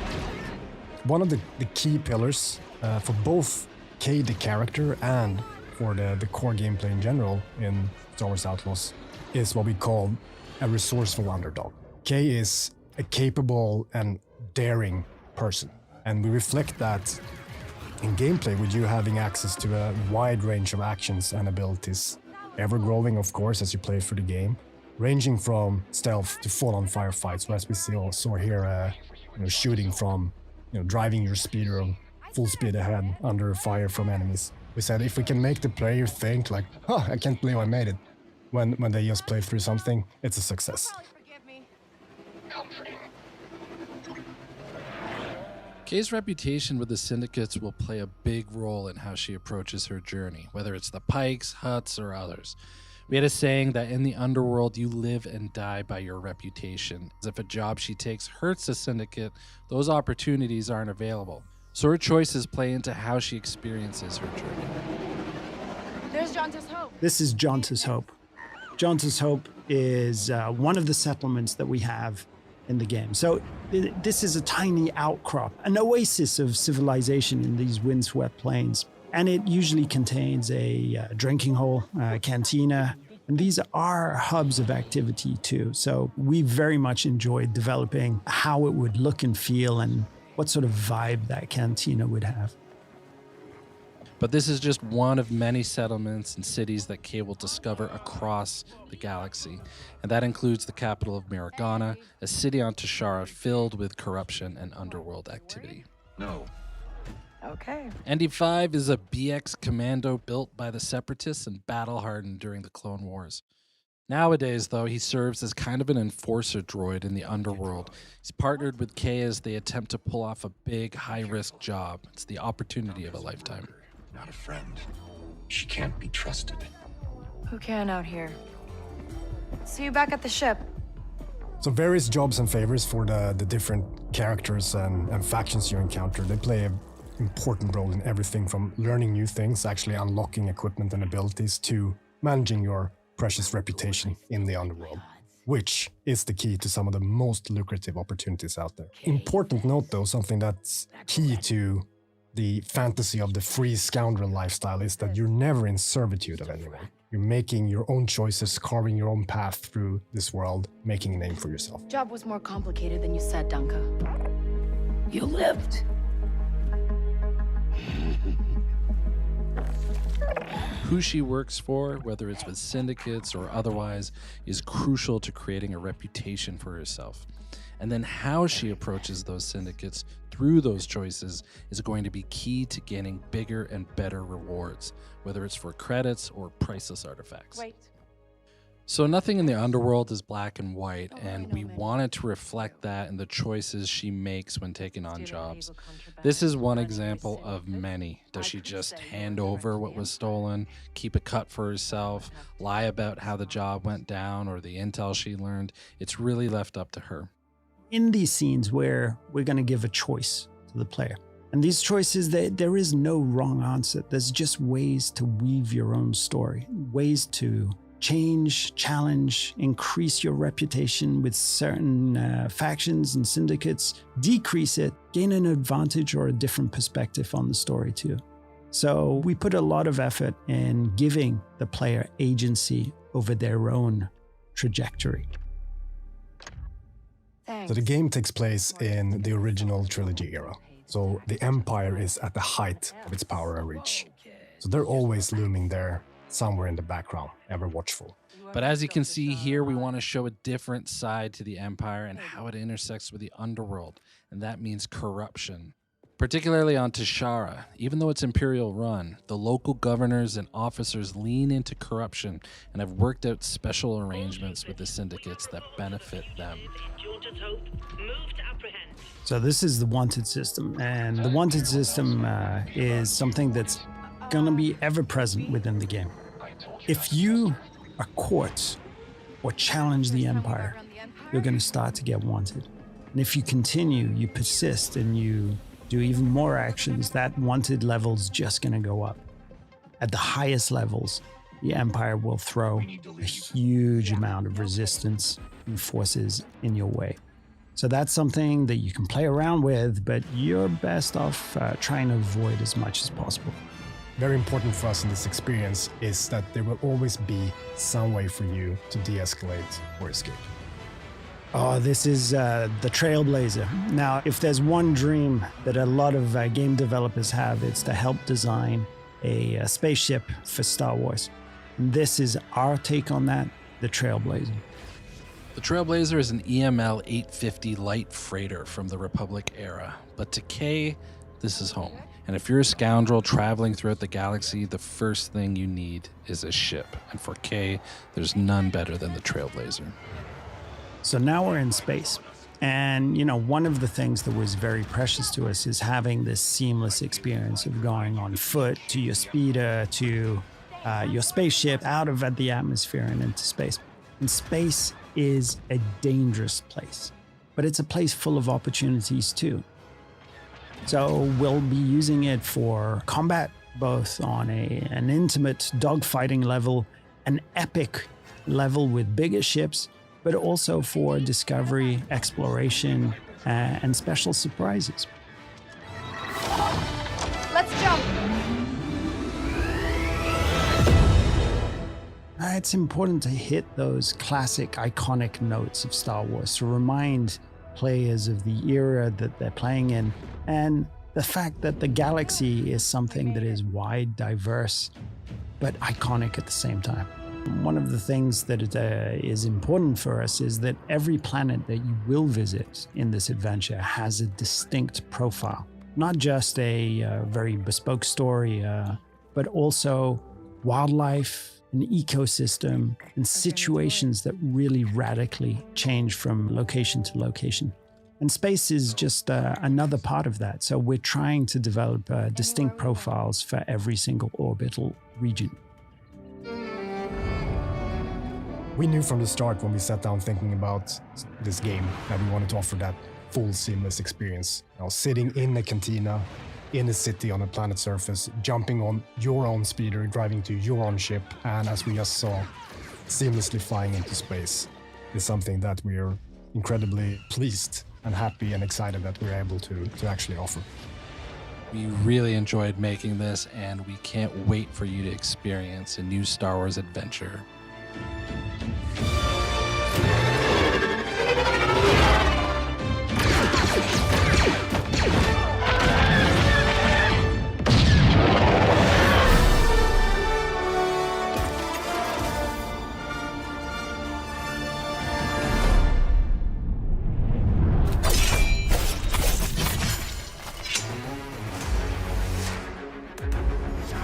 We really want to bring an action platformer and to respect from the beginning the DNA of this brand. Of course, this new entry could be super modern, super fresh. And I think this is the reunion of those two things. Our expertise in platforming games and our strong desire to be sure that this is a true Prince of Persia game. Combat system, acrobatic, puzzle, narration. So we knew that because of our experience on Rayman, that we can bring such kind of experience in 2D, but the core experience is a Prince of Persia game.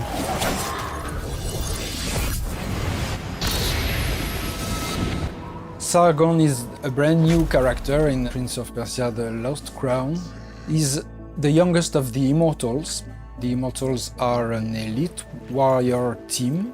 They fought and won many battles together. Let's go then. We don't embody the prince. The prince is the one we have to rescue. That's one of the different surprises that you will encounter in The Lost Crown. The Mount Kaf, which is the place where the adventure takes place, there's a curse. Time seems to be mixed up, doesn't follow anymore its natural flow. The story that one character will live will be different in terms of timeline than the story of his friend. So sometimes the consequences and the causes are mixed up. How is that possible? They left not long before us. The starting point was to immerse ourselves in the Persian culture and legacy, which is so rich. When you learn, you have a strong emotion, you are amazed. You want to translate that feeling to the players. A feeling of exploring something new. And we get our inspiration from real places, like palace or temple, and even some natural landscape, like the Iranian forest, which is a real forest. It was really fresh to have a forest in the franchise of Prince of Persia. I think it will surprise the players. And we have also living elements, like platforms that ask you to shoot to activate it. We think that for Prince of Persia it's very important to have demanding platforming. We have level designers are very expert of platforming because they worked on Rayman and things like that. And we also try to have gameplay elements that are unique. So like the bells, you have to shoot to reveal platform. When you create this kind of gameplay element, we have a lot of ideas, so you understand that you could do a navigation puzzle, you could do very tricky platforming, and even you could use it in combat. If you have enemies on it, you just have to shoot the bell and let the enemy fall in the spike, things like that. I think the strength of our game is that we have characters that is really easy to handle, so we can easily mix combat and platforming. I like to compare everything that is tied to platforming and combat to a music partition. I see a half and quarter and whole everywhere. And that was something that we use a lot for the platforming and combat. You know, the sense of rhythm. Freedom and creativity was the term that were defining the combat system. Everything is tied to a Sargon personality. He's like inventing his own movement. So it was really important to have the same approach between the way he's moving and the way the player can execute their combos. So back in the days, Sand of Time had pushed the boundaries standards with a nice and smooth animation. So of course for the last crown, we are aiming the highest animation quality as possible. And the goal is to have a really smooth, challenging and responsive gameplay. All the gameplay animation is based on keyframe. Keyframe animation is the way to animate without motion capture. You create everything actually. You just take the puppet, design the line of action, the nice shape of the character and bring it to life. This allows us to masterize the timing and make it more cartoony. If you ask for two actors to grab one by the head and launch it, it's not just possible. So you can create everything with keyframe. It's really important for us to make sure that this game is modern and respect players' cleverness and autonomy. To be sure that our players feel free to decide what is their next objective, because this is a genre where you are in isolation. This is a feel that you had in the first Prince of Persia. So it's very important to always give information to players. Sometimes it's obvious, like big gating and the big landmarks. Sometimes it's been more subtle. It lets the player discover the consistency of the world and how everything is connected. What we have developed is a lot of things. A new lore, new characters, a new combat system, a new art direction, a new narration. So it's something very important to say that this team has made a wonderful job on still working hard to bring a top quality game. Very important to talk about them.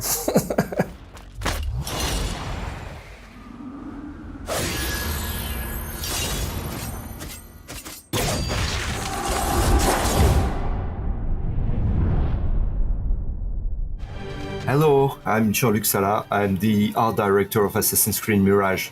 Hi there, I'm Stéphane Boudon, creative director on Assassin's Creed Mirage, and today we are going to walk you through our most recent trailer. Welcome to Baghdad. This is our first glimpse of this vibrant city. We are in the 9th century Middle Ages, and as you can see, it's a dusty and sunny city as expected. But it's also a garden city with a lot of flowers and palm trees. So Basim is heading back to the bureau. In the way, he stumbles on a specific target he has to kill, so he will take this opportunity to make the assassination. But he will quickly get into trouble. Yeah, and as we can see, we can already distinguish our first regular enemies, which are the Caliphal Guard, the guys in red. You're going to meet a lot of them. In the game, we encourage you to flee and to vanish. Basim is a glass cannon character, and this scaffolding ingredient is really one of the ways players have to get out tight situation like that. This is a water city. It's unexpected. Many people think it's just dust and sand. We can see now corner swings, good old vibes from previous AC games. The first AC games, we are a love letter to the very first one.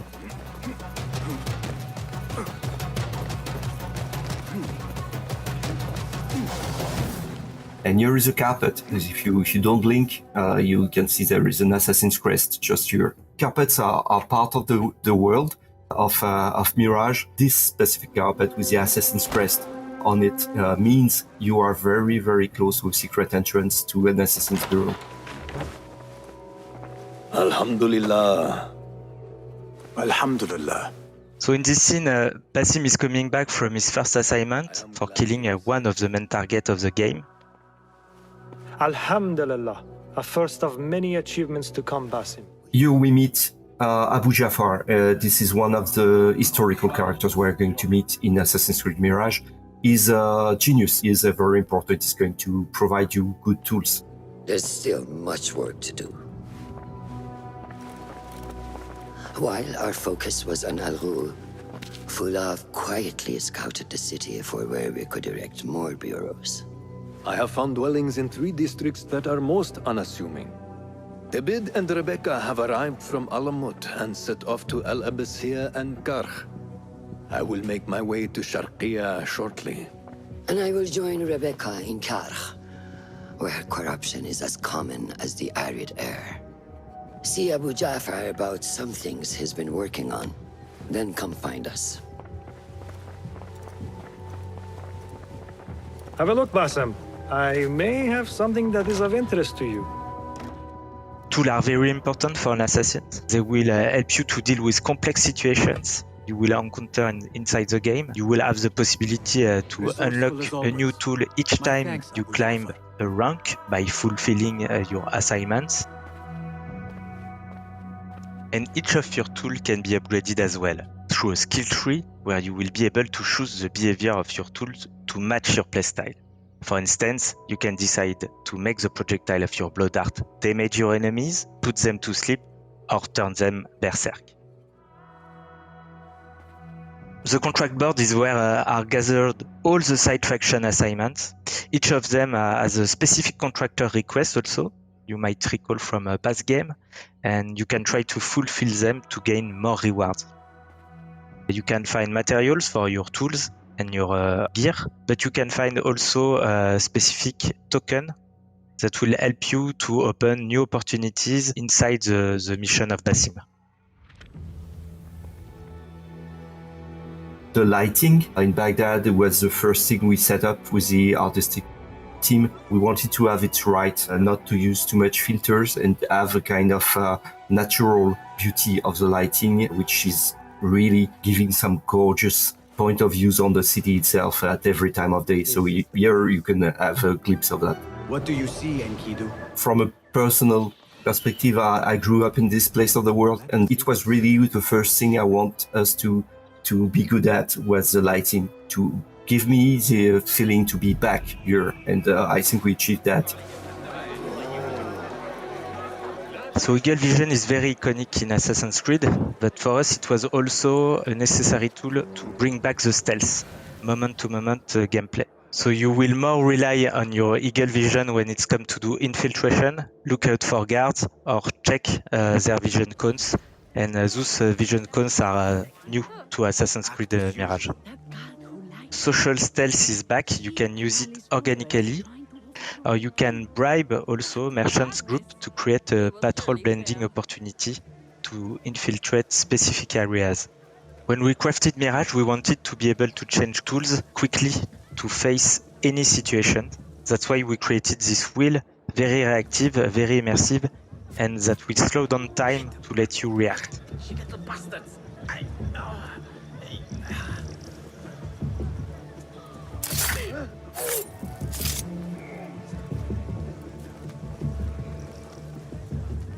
Here is a marksman above the tower, and it's why we cannot use Enkidu, so we will need to get rid of him.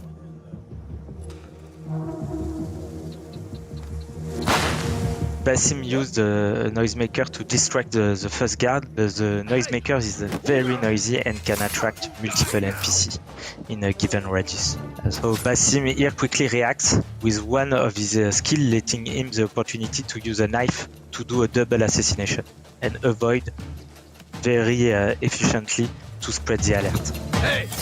And now it's time to take down the pesky marksman and to enjoy again the use of our eagle and Kidu, and to enjoy also the view.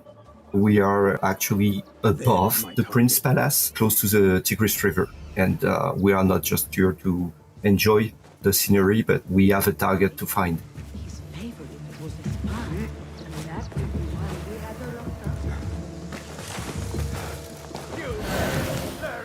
And here it is.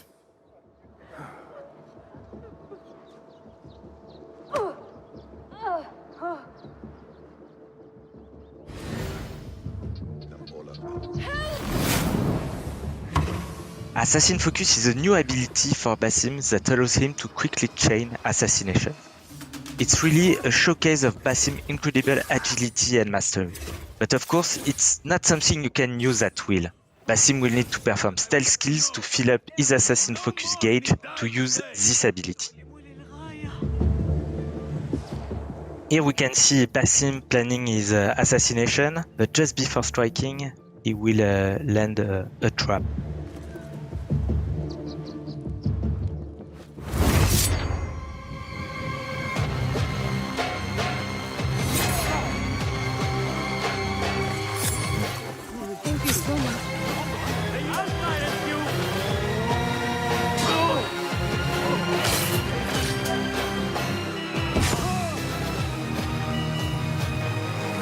Come on. Here comes the ND red smoke bomb. I love the color. That's my favorite tool.